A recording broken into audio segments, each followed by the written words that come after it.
Leo ukiona mtu katika hii dunia watu wanamkubali, wanampenda, wanamzungumzia kwa uzuri, kwa maneno yaliyokuwa na busara, na wote wanasema kwake yeye maneno mazuri, walio wengi. Taban kupendwa na watu wote, hicho ni kitu ambacho kwamba ni mustahil, hakiwezekani. Lakini ukiona kwamba jullu nas, walio wengi katika watu wanazungumza kwa wewe na wanazungumza mazuri, hiyo ni ishara iliyokuwa kubwa kwamba Mwenyezi Mungu Subhanahu wa Ta'ala ndio amewafanya wale watu kuzungumza yale.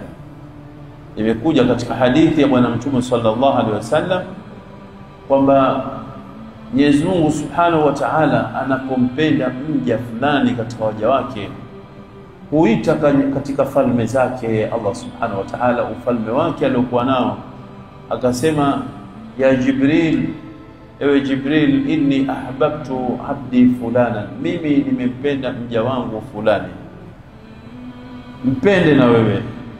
Na sio hivyo tu, anaambiwa atangaze katika ardhi kwamba watu katika malaika wengine wajue kwamba Mwenyezi Mungu amempenda fulani. Kisha Mwenyezi Mungu anamwekea kabuli kwa watu sasa kupendwa yule mtu. Na hili ni jambo kubwa kabisa, na huwezi kufikia hivi mpaka ulazimiane na taa ya Mwenyezi Mungu Subhanahu wa Ta'ala.